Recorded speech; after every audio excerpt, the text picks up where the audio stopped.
He says anything. He says if you can believe, all things are possible to him who believes. He said, Lord, I believe, but help thou my unbelief. Glory to his name.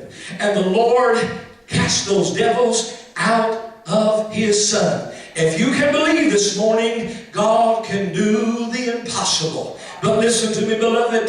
Philippians 4 and 3, I believe it is, or somewhere in there, he says something, I can do all things through Christ which strengtheneth me. You know what that means, beloved? That means if God doesn't deliver you from your fiery furnace, if he doesn't deliver you from your trial, he'll give you the strength to go through your fiery furnace.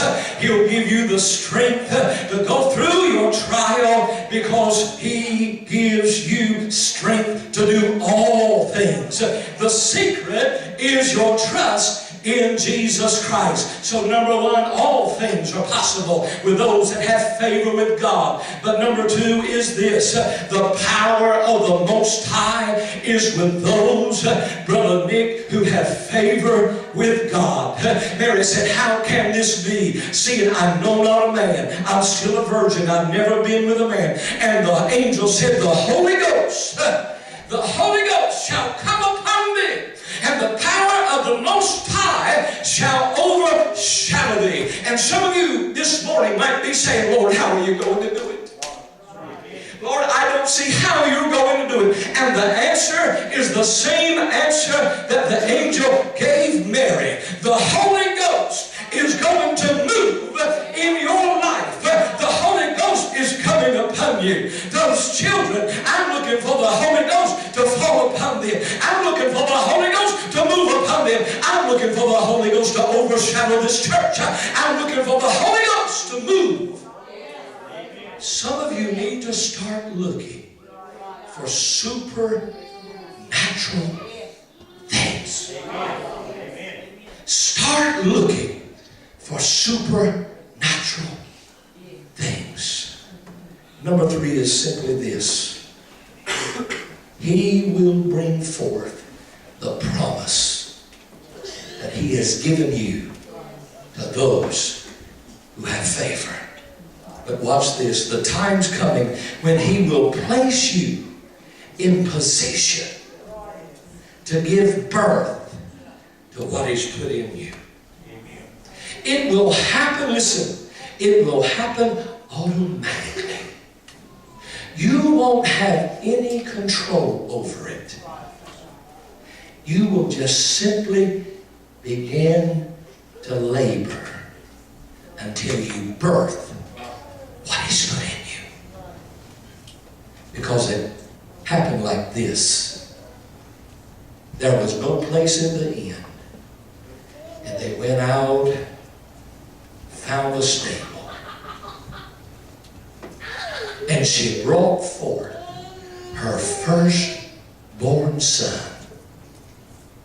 And they wrapped him in swaddling clothes and laid him in a manger, because there was no room in the inn. What God had put in her 9 months ago, she travailed and delivered.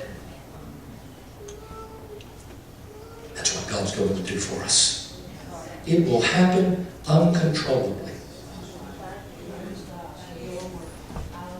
Huh? Some of you that have had babies, you know what I'm talking about. When she says it's time, you better jump in the car. You better call 911. Amen. You better get to Carver General, because it's coming. As I slip to the music, and I'm certain all of us have been like the lady I'm about to talk about. That last minute gift you've got to buy. And it's all been sold out 2 weeks ago. And you're looking for it. And the lines are longer than what you want to stand in. Huh? And your arms are full of packages, gifts, and presents. You know what I mean? And no parking space unless you walk at least 6 miles.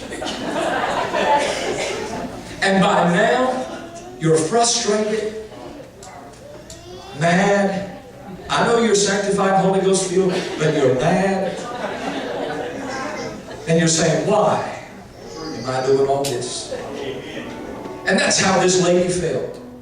And she was in one of these big department stores where they had escalators and elevators. And she pushed the button for the elevator door to open. And when it opened, it was packed. But everybody began to move and make room and tighten up. And she squeezed in with all of her gifts and took a breath. And with a tone of anger on her voice, she said, whoever is responsible for this Christmas thing, they ought to beat him and hang him from a tree. And somewhere in the back of that elevator, a little voice spoke up and said, ma'am, they already have.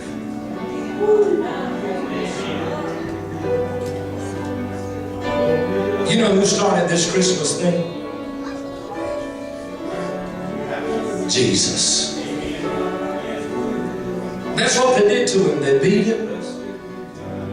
They hung him on a tree. And he died so we could live. Will you bow your heads?